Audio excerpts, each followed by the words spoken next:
Okay, good evening and welcome to this edition of Versus. It is episode 2 on this Thursday night, September 12th, 2024. We welcome you to the program and hope that you enjoyed the first show where we did Coke versus Pepsi. Tonight, it's a whole new ball game with two different contrasting things. And, well, you just have to watch the show to see what we're going to be talking about tonight. Should be a good one. Let's hit it right now.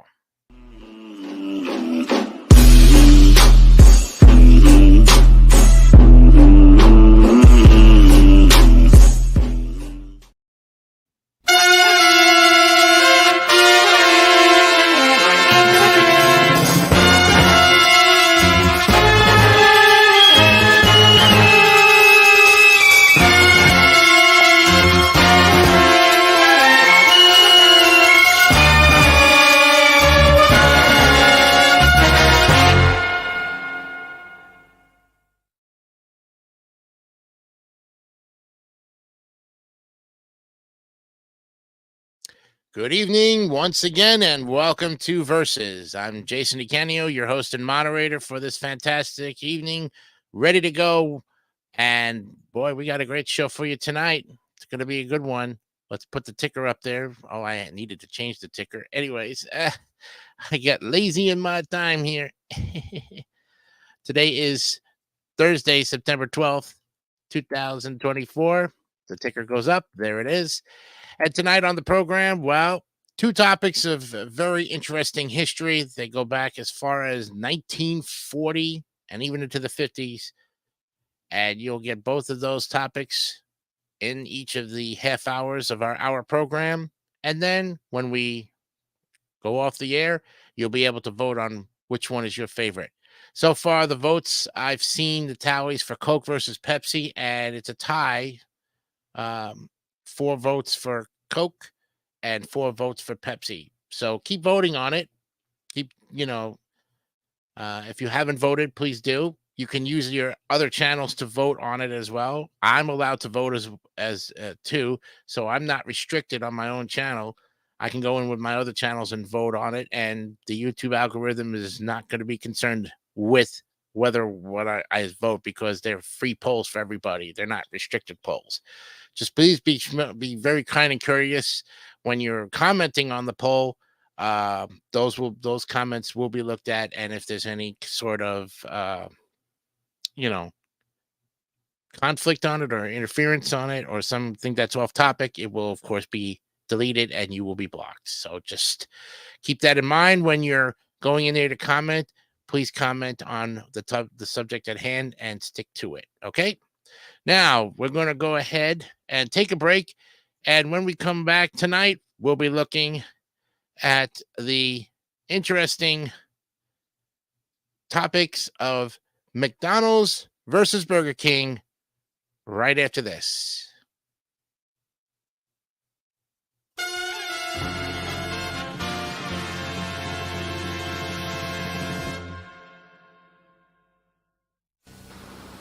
I'd like to talk to you about good things to eat, like Swiss cheese on a crisp Ritz cracker, or a chunk of ham on a crisp Ritz cracker.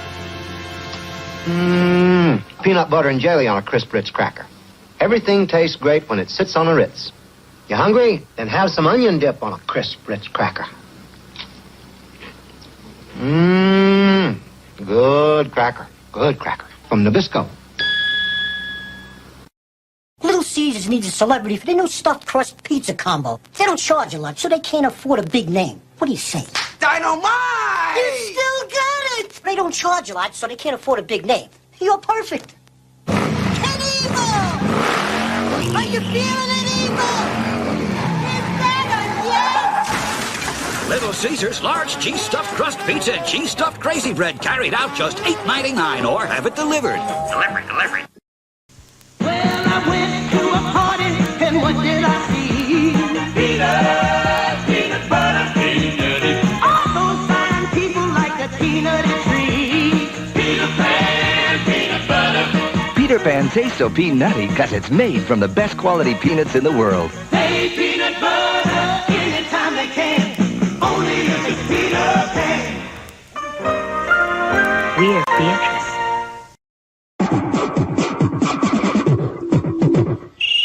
Ready? Hey! 10, 29! Hot! That's right. Hey, I can imitate almost anything, but no one can imitate the pump.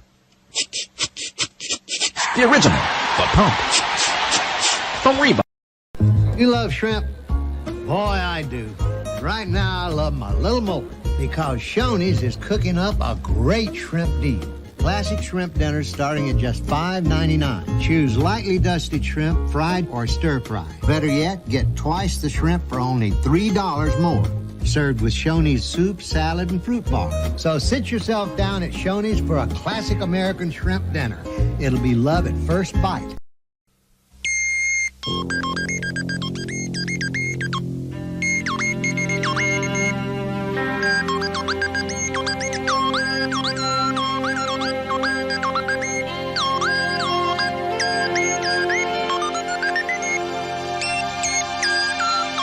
The GE 2500. It can do almost everything but talk. GE, we bring good things to life.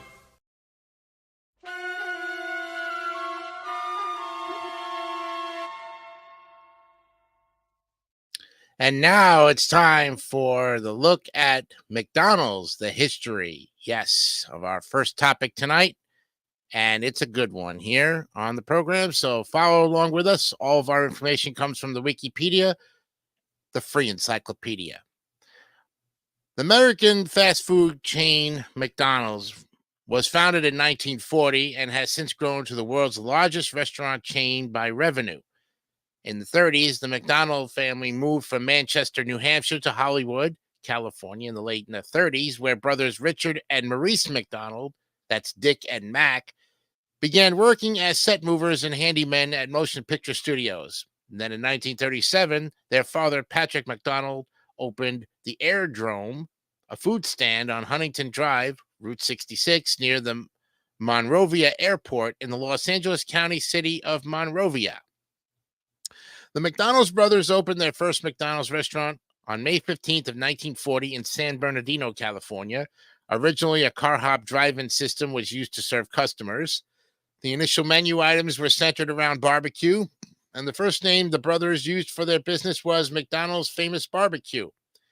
In 1948, the McDonald's brothers realized that most of their profits derived from the sale of hamburgers.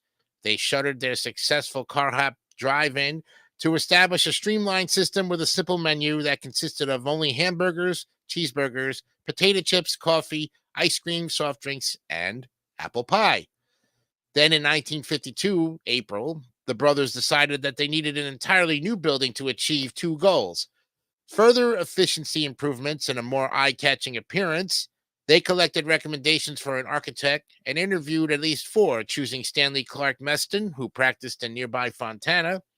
The brothers and Meston worked together closely in the design of the new building, and they achieved the extra efficiencies that they needed by, among other things, drawing the actual measurements of every piece of equipment in chalk on a tennis court behind the McDonald's house with Meston's assistant, Charles Fish.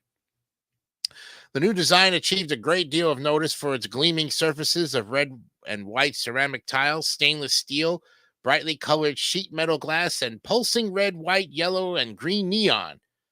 Two 25-foot yellow sheet metal arches trimmed in neon, which they named the Golden Arches at the design stage. A third smaller arch sign at the roadside depicted a pudgy character in a chef's hat known as Speedy, striding across the top, trimmed in animated neon.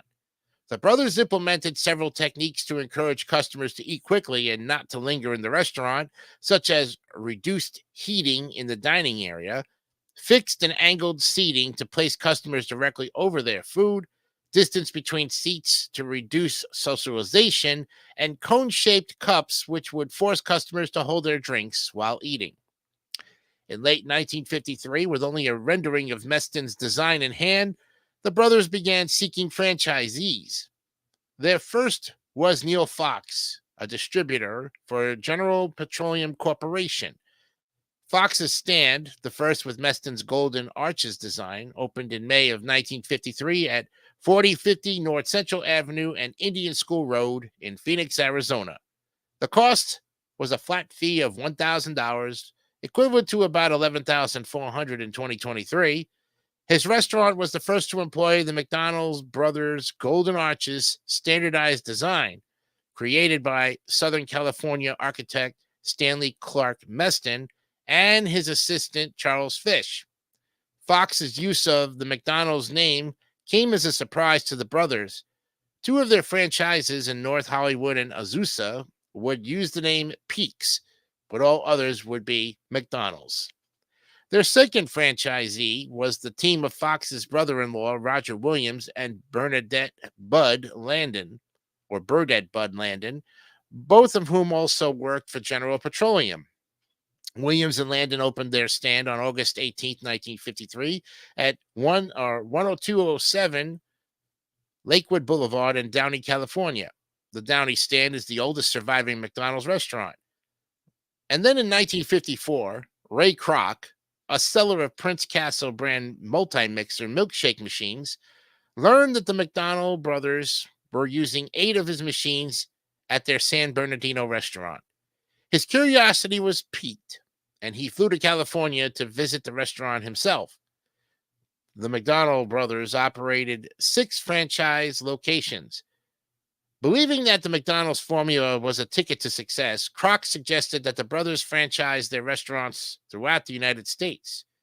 The brothers were skeptical that the self-service approach could succeed in colder, rainier climates. Furthermore, their thriving business in San Bernardino and franchises already operating or planned made them reluctant to risk a national venture. Kroc offered to assume the major responsibility for establishing the new franchises elsewhere. He returned to his home outside of Chicago with rights to set up McDonald's restaurants throughout the country, except in a handful of territories in California and Arizona already licensed by the McDonald's brothers. The brothers were to receive 0.5% of gross sales. Sonborn model and shift to real estate buildings. That in 1956, Ray Kroc met Harry J. Sonborn, a former vice president of finance for Tasty Freeze, who offered an idea to accelerate the growth and investment grade of Kroc's planned McDonald's operation, to own the real estate upon which future franchises would be built. Kroc hired Sonborn, and its plan was executed by forming a separate company, Franchise Realty Corp., to hold McDonald's real estate. The new company signed leases and procured mortgages for both land and buildings, passing these costs on to the franchisee with a 20 to 40% markup and a reduced initial deposit of $950. The Sonborn model of real estate ownership within the franchise persists to this day and may be the most important financial decision in the company's history.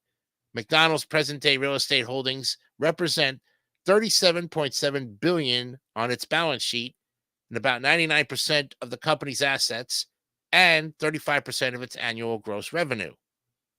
By 1960, McDonald's restaurants were grossing $56 million annually, and the growth in U.S. automobile use that came with suburbanization and the interstate highway system contributed heavily to McDonald's success.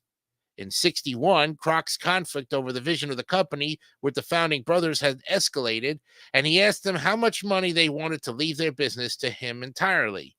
The brothers asked for $2.7 million, about $23.4 million in 2021 dollars, which Kroc did not have. Harry J. Sonborn was able to raise the money for him, and Kroc bought the founding brothers' interest in the company.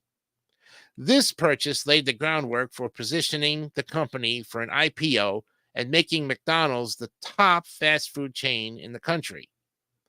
The exact process by which the company was sold is not known.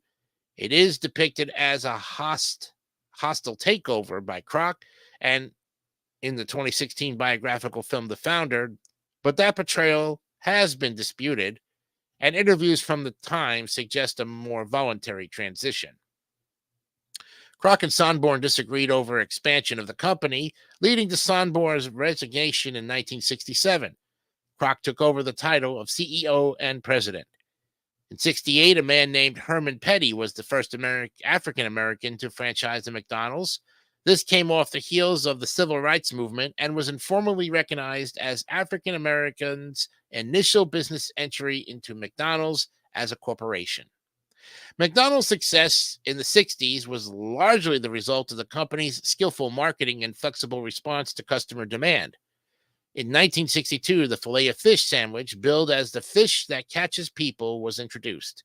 In 67, the Big Mac was created by Jim Delagatti, whose franchised McDonald's was in Uniontown, Pennsylvania, and was added to McDonald's national menu the next year. In 1970, the first restaurant outside of North America opened in San Jose, Costa Rica. In 71, McDonald's opened its first European restaurant in Zaandam, Netherlands. The first restaurant in Asia opened in Tokyo. And in 71 of July, and in December that year, the first German restaurant, which was then West Germany, opened in Munich, Obergrising. There was some skepticism about the company's phenomenal growth internationally. When Wally and Hugh Morris approached the corporation in 74 to bring McDonald's into New Zealand, they were firmly shunned by Kroc, who, citing a visit to the country, stated, "There aren't any people. I never met a more dead than alive hole in my life." The same year McDonald's came to the UK, a restaurant was opened in Woolwich, southeast London. The Morris brothers were finally granted a franchise in May of 75, and they negotiated a deal with the corporation by selling New Zealand cheese to the U.S. to offset the high cost of importing plant equipment. The first New Zealand restaurant opened in June of 1976 in Parura, near Wellington, to much more success than the corporation had predicted. In 1972, the National Black McDonald's Operators Association was founded. Herman Petty, the first African American to franchise the McDonald's, helped establish the association, and it soon became a representation of Black people's voices inside the company. In 1979, the first McDonald's restaurant in Southeast Asia opened at Liat Towers in Orchard Road, Singapore. October 29th, 1983, the first McDonald's restaurant in Mexico opened in Pedregal, Mexico City. In 84, the company ran a promotion for the 1984 Olympics saying, "When the U.S. wins, you win," promising free food items for each medal the U.S. got. However, the Soviets organized a boycott, and with minimal competition, the U.S. dominated, winning 174 medals. Over 6,000 locations faced shortages, and the corporation has never admitted to how much money they lost, though it's estimated to be in the millions. The first McDonald's Express locations opened in 91, and these are smaller cafe prototypes. They're smaller scale, usually constructed in prefabricated buildings or urban storefronts that do not feature certain menu items such as milkshakes or quarter pounders. The first McDonald's in mainland China opened in Dongmen, Shenzhen in October of 1990. The extra value meal, a burger, fries, and drink combination deal, was introduced from 1993, originally as part of a Jurassic Park tie-in. On April 28th and 29th, 1993, the Taiwan McDonald's bombings occurred when bombs were planted in or near various McDonald's restaurants in Taiwan as part of an extortion attempt, causing the death of a policeman and injuries to 4 civilians, including 2 young children, and the temporary closure of all 57 McDonald's located in that country. A week later, on May 7th, Sydney River McDonald's murders took place in Sydney River, Nova Scotia, Canada, when a botched robbery committed by employee Derek Wood and 2 accomplices resulted in the murder of 3 employees and the permanent disablement of a 4th employee shot in the head. In 1997, the first McDonald's outlet in Bolivia was opened in Santa Cruz de la Sierra. In November 2002, McDonald's closed all its locations in that country due to cultural rejection from citizens and the government, making Bolivia and Cuba the only Latin American countries without McDonald's. McDonald's offered pizza options in the 90s. And then in the 2000s, more than 11,000 McDonald's locations were opened outside the United States after the conclusion of the 90s. In 2000, a McDonald's in Dearborn, Michigan, and Greater Detroit was the first one in Michigan and the only one east of the Mississippi River to offer halal food for Muslims. In January of 2012, The company announced that revenue for 2011 reached an all-time high of $27 billion, and that 2,400 restaurants would be updated and 1,300 new ones opened worldwide. In the middle of the decade, the restaurant began to suffer from declining profits. In response, McDonald's began to offer a limited selection of its breakfast menu all day starting in 2015. At first, the launch was unpopular with franchisees who claimed that the changes caused service to slow down. However, the plan paid off, with CNBC reporting that the company's fourth quarter earnings easily topped an analyst's forecast. July 22nd, 2016, the 2016 Munich shooting took place when David Sonbole, an 18-year-old German-Iranian man, opened fire at a McDonald's restaurant known to be frequented by immigrants before shooting at bystanders in the street outside and then in Olympia shopping mall, and then killing himself. 9 people were killed and 16 more injured. March 8th, 2022, McDonald's suspended operations at all 850 of its locations in Russia in response to the Russian invasion of Ukraine 12 days prior. The move comes after similar decisions by other Western companies and pressure from critics. The brand relaunched on June 12, 2022 as Vkuzno and Toka by local franchisee Alexander Govar. And here is the timeline, taken a little bit more. This is a dynamic list and may never be able to satisfy particular standards for completeness. You can always help by adding missing items with reliable sources as well. And there you have it, folks. And what we just talked about is now broken down a little bit more for your viewing pleasure and your choice to vote for the biggest franchise in the world, McDonald's. We'll be back with more of Versus and a look at Burger King. We'll be right back.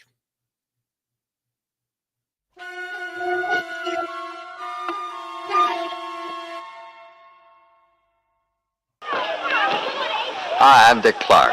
You know, when the weather is sunny and hot, you and I really go for a delicious ice-cold Dr. Pepper, the soft drink that goes so well with hot weather. Deliciously different. When the weather's hot, Dr. Pepper tastes great cold. And when the weather's cold, that's when Dr. Pepper tastes so great hot. Hi, Max. Good friends, a roaring fire. The perfect time for hot Dr. Pepper. Delicious and so easy to prepare. Just heat Dr. Pepper in a saucepan till it steams, then pour over a thin slice of lemon. That's a hot idea. Yes, Dr. Pepper is delicious cold or hot. Try hot Dr. Pepper. It's a great winter treat. Right, Max? Hot idea.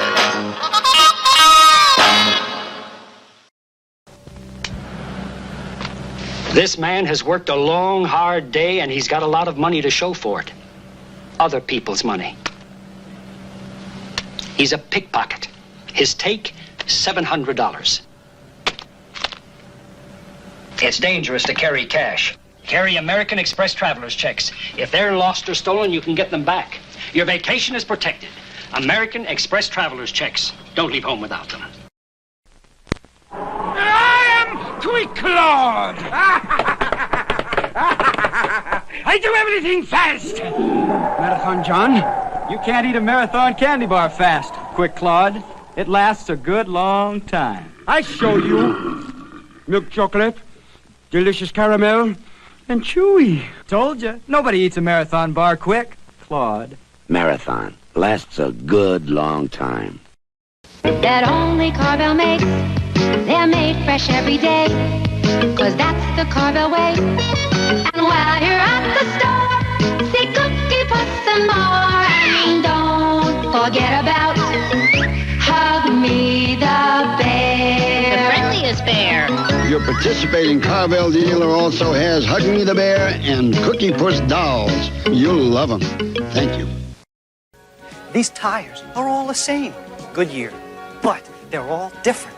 Different tires for different drivers. They've got them all, and they're all very good.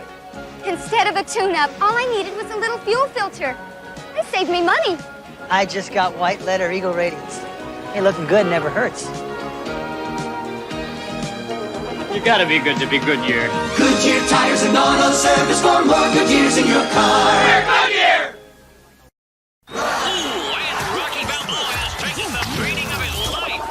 Keep ringing that bell, I can't concentrate. It's over, Rock. Now that it's over, just give me something to drink. There ain't nothing on ice till it's say to now. Left in Briscoe's beer. Except maybe this. Brad Balboa needs a miracle. Yo, that's brisk, baby. Get in there. Save some of that for the sequel.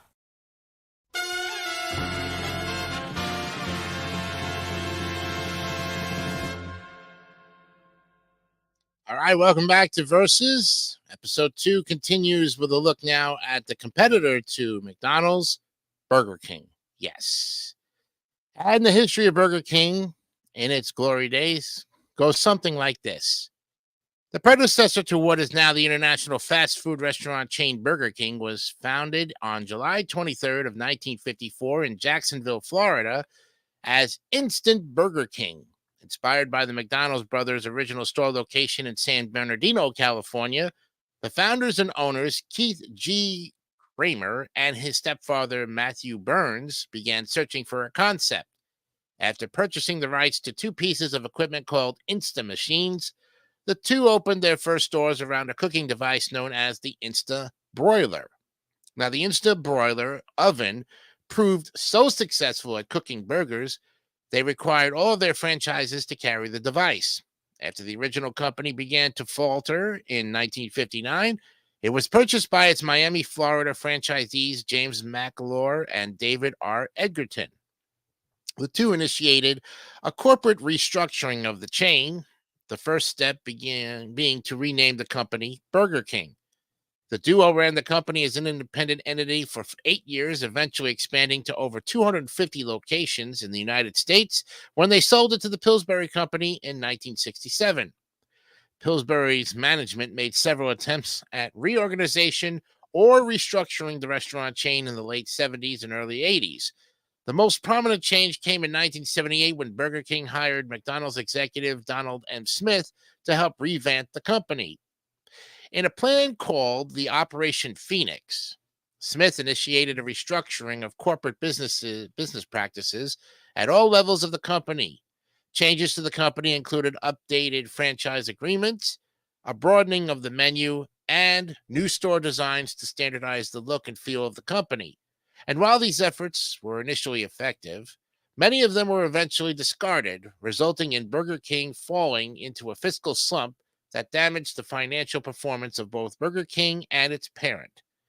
Poor operating performance and ineffectual leadership continued to bog the company down for many years, even after it was acquired in 1989 by the British entertainment conglomerate Grand Metropolitan and its successor, Diageo. Now, eventually the institutional neglect of the brand by Diageo damaged the company to the point where major franchises were driven out of business and its total value was significantly decreased. Diageo eventually decided to divest itself of the loss-making chain and put the company up for sale in 2000.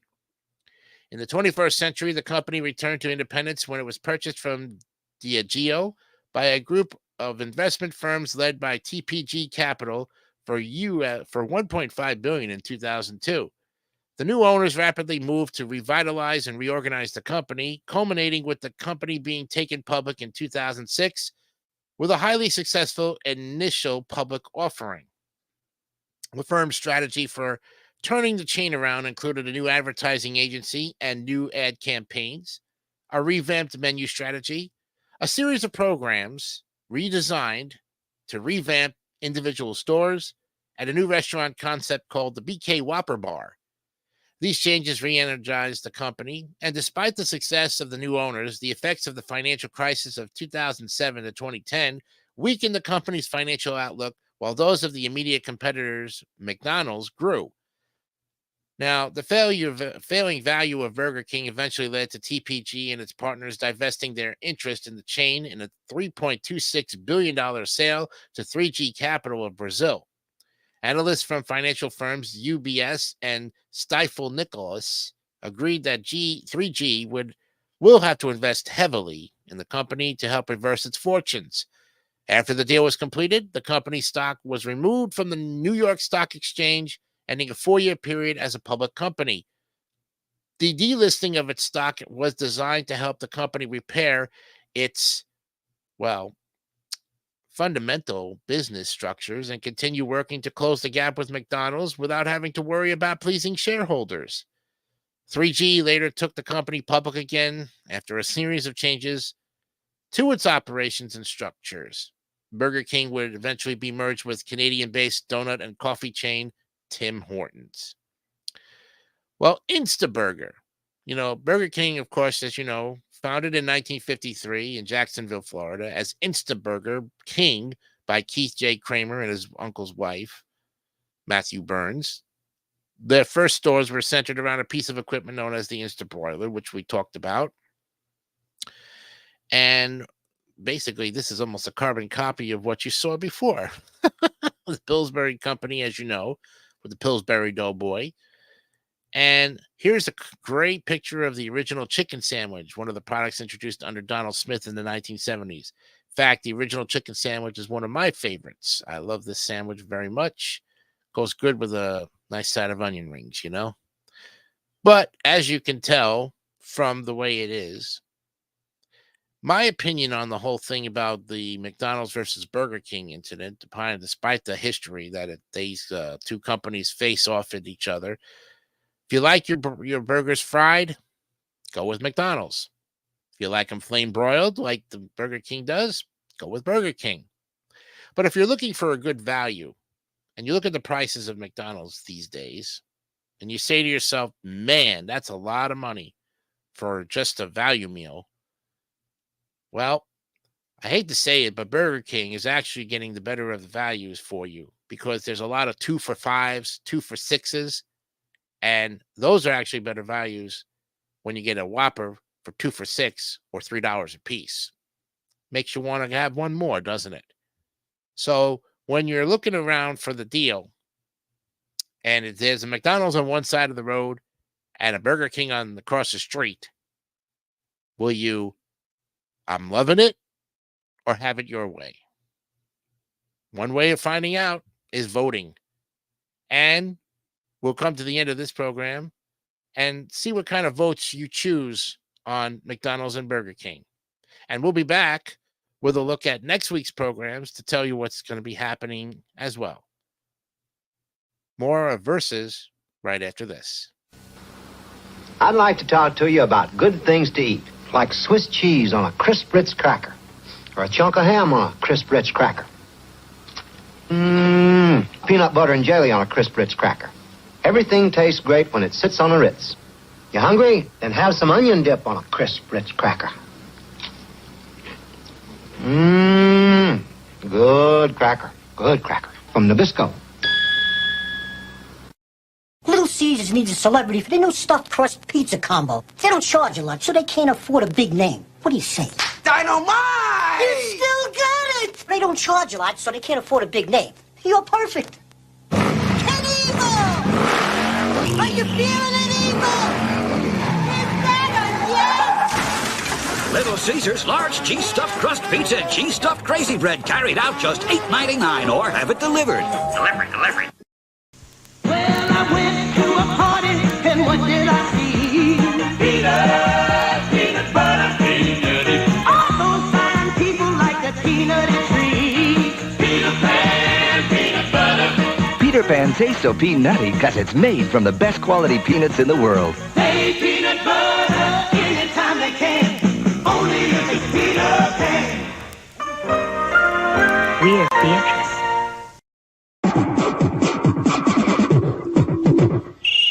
Ready? 8, 10, 29. Hot.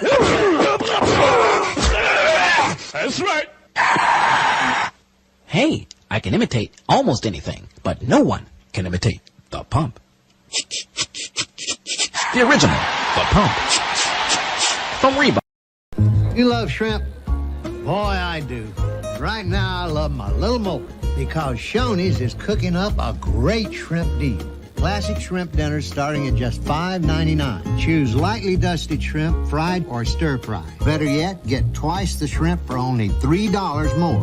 Served with Shoney's soup, salad, and fruit bar. So sit yourself down at Shoney's for a classic American shrimp dinner. It'll be love at first bite.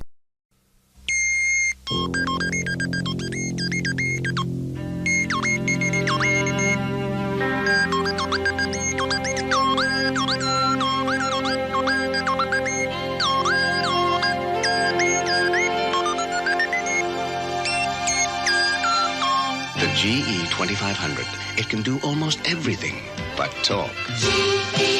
we bring good things to life. The end of our program is here, and that means voting time. I'll have the polls ready to go for you on the YouTube page. Check them out. I'll also send a link into the Facebook group page so you get to watch this whole program. Normally, the program goes for an hour, but it can vary depending on the history of and the timeline of each of the two topics.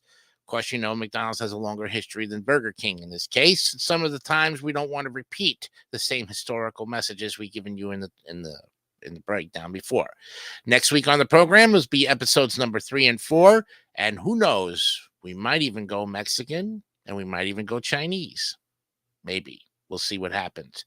But like I said, there's a broad range of topics out there. And if you'd like us to contrast and compare different things during these next weeks, drop us a line in the Facebook group page or send me a direct message. Please make sure it's a clean message and on topic of what you'd like to see in the future of our brand new program here. This is our first week ending. We're on here Tuesdays and Thursday nights at 9 o'clock live on StreamYard, and we hope you'll join us for the next edition of Versus. Till then, I'm Jason DeCanio. Remember, be honest, be real, and keep it simple, stupid. Kiss. Have a good night. Bye-bye.